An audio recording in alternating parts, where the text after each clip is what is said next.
Okay, perfect. So let's just start with the formula. You know already some of the other formulas for PED and YED. We always do the percentage change in the third letter divided by the percentage change in the first letter. So what is the formula for Yeah. PES? PED. PES. Yes. Percentage change in supply. Is it supply? Say that one more time. Percentage change in supply over. Percentage change in price. Yeah, good.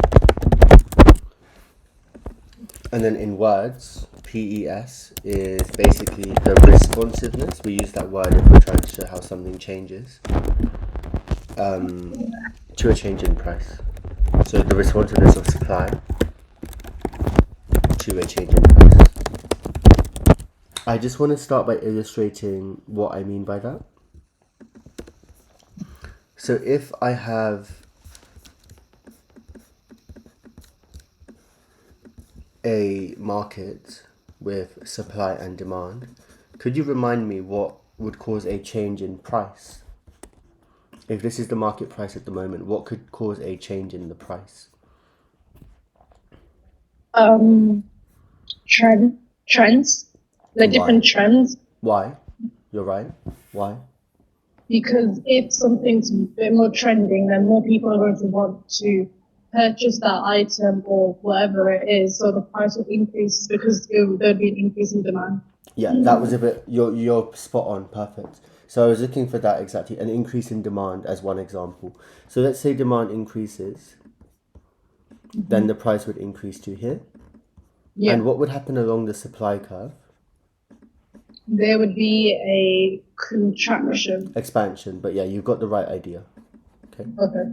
So we go from Q1 to Q2. I'm going to show you another example where there's the same change in trendiness of the item, but supply is not going to change much. I'll show you what happens. So we got the exact same rough demand curves, the demand before and the demand after. But look at what happens here. The price goes up, meaning that it's profitable to sell the item, but the quantity supplied only expands a tiny bit, so quantity only increases by a tiny bit. Yeah. This is why we need to understand the difference between an inelastic and an elastic supply curve. This is a normal supply curve and this is an inelastic supply curve. Yeah. Does that make sense? Yeah, that makes sense.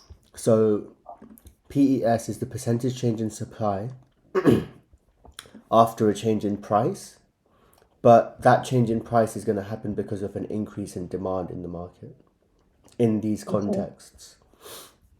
So if PES is 0, that means that supply is perfectly inelastic.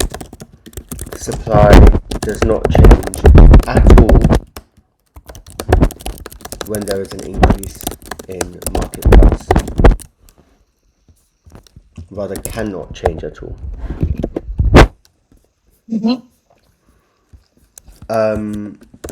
Cool. What does it mean if PES is 1? That's nice and simple. It's just when supply responds by the same proportion as the change in price. So supply is unit elastic. For example, if price increases by 10%, supply will increase by 10%. Does that make sense? Yeah.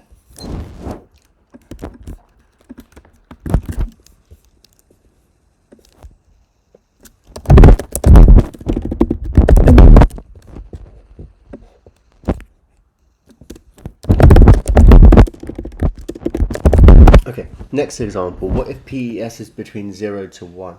So that means that supply is, would you say it's relatively elastic or relatively inelastic? Elastic. Because it's in between them. It's in between, but is it Does it Oh, seem like it will be responsive or not responsive if it's closer to a 0? So 0.5 or 0.8? responsive. No. So it's a little bit responsive, but it's not like, oh wow, it's so responsive. So it's more on the inelastic side. So 0 point something is always inelastic. Oh, okay. So when you say responsive, that means it's more elastic. Yeah. Okay. So supply is relatively inelastic. For example, if prices increase by 10%, supply will only increase by between 0 and 10%. But I'll make up an example. I'll say by 4%. Yeah. Okay. We've covered this one already. And then finally we've got what if PD is more than 1? So this means that supply is relatively elastic. This time it's a big number. For example, if prices increase by 10%, what would be something that could happen to supply? It will probably like increase by more than 10%. Yeah, so like 12% or 27% or whatever. So let's say 27%, 24%, whatever. It doesn't matter. Okay. Remind me what the formula is one more time. Percentage change in. Percentage change in supply over percentage change in price. Cool. The easiest way is if the top part is bigger than the bottom part, it's elastic. If the top part is smaller than the bottom part, it's inelastic. Okay? Sorry, the top is If bigger the than the top part is bottom. big, if the price changes by a certain amount and the supply changes by a more than that amount, it's That's elastic. elastic because this is responsive. And if this changes by a certain amount and this changes by even less, it's inelastic. And then if it changes not at all, it's perfectly inelastic. And if it changes by the exact same amount, let me try and do exactly the same, that's unit elastic. Okay, that makes So sense. elastic, inelastic, unit elastic, and then you've also got examples where they're perfectly elastic or inelastic. Yeah. Okay. And then just do some multiple choice. So I don't know if I told you last time, but on Save My Exams, you've got questions by topic, but they've added multiple choice for everything now, so you can use them, and I can send you the details. That'd be good. Okay. Cool. Perfectly elastic is unrealistic. Like it won't really. Well, actually, we probably will use it sometimes. For example, in year 13, you know the tariff diagram. World supply is perfectly elastic, but I'll just quickly explain. If it's infinity, that's a sign for infinity. It's perfectly elastic. That means that even if prices change by like, I don't know, 0.000001%, supply will just shoot up. But I wouldn't really confuse yourself too much with that. Let's move straight on to the factors. Okay. As always, I use a word to help me remember it, but you can pick how you do it. I use sects. So this stands for 5 things, of course. So the first factor is I'm going to not do it in order, but leave spaces. Don't write notes yet, and then I'll send it to you, or you can take notes after it, or just leave spaces. So for I'm going to start with what should be the easiest to understand. I'm going to get the T out of the way because the T is not important and we probably won't need to use it much, but I'm just going to get it out of the way. So that's the third one. The fourth one, time. Okay. Everything in economics we assume will become more elastic over time rather than less elastic over time. It is reasonable to assume that everything becomes more elastic over time for a number of reasons, but we don't need to really worry about because it's more linked to the other factors anyway. Okay.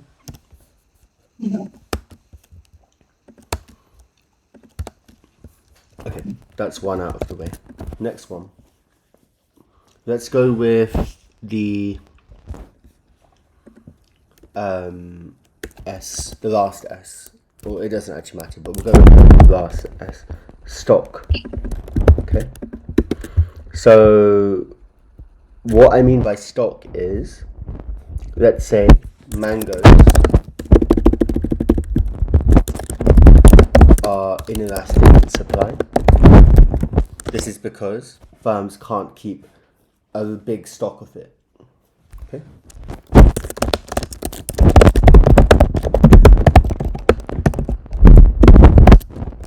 Or can't keep.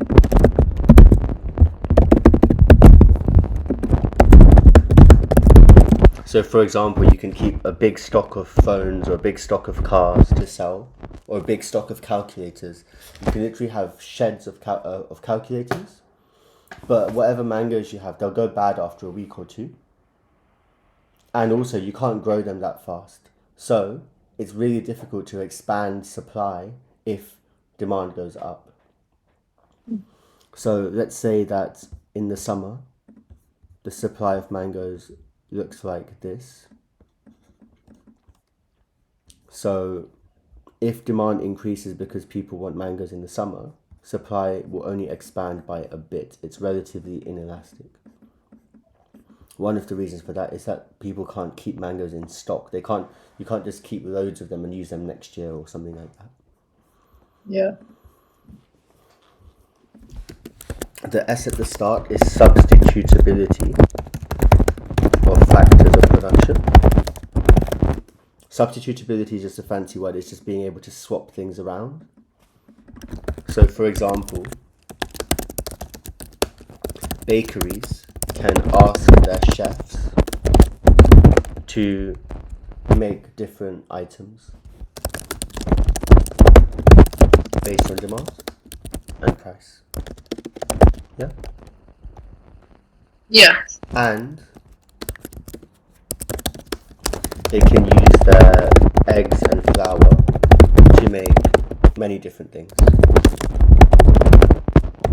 based on demand. For example, cakes or croissants or whatever it is based on that day. Okay. Cool. So if another company can't do that, or another market for other stuff, you can't do that, then for example fuel is going to be inelastic because you can't swap out another material to make fuel. You have to use oil, right? Or Yeah, however okay. it works, whatever it is. That makes sense. And So this, for just for that one, would it be the same if like it's vegetables? It would be the same thing. Like if you're cooking a recipe, if different ingredients can be swapped, that means they're more substitution. exactly. If you can use other stuff to come in when other stuff runs out, when stock of the other stuff runs out, it makes it more elastic. If you can't, then it's less elastic. Then it's less elastic. Cool. Okay. I'll use space for the E, and then for the C, it's spare capacity. This one's the easiest, I would say. It's as simple as houses in London are inelastic in supply because there are not enough spare factors of production, specifically land. So your factors of production are capital, enterprise, land, labour. Capital, enterprise, land, labour. There's plenty of workers, builders available. There's plenty of business people available. Yeah. There's enough capital available, machines and stuff, but there's not enough land available. So there's no spare capacity to build the houses on. House prices in Australia might be more elastic because there's a lot of spare land. Okay. Oh, okay. Yeah. So it's not just the good, but it also depends on where it is, maybe. But that's the general idea. Cool. On the other hand, if you want to make calculators, there's enough plastic available, there's enough batteries available, there's enough workers available, all that stuff. So you can easily increase supply of calculators whenever you want to.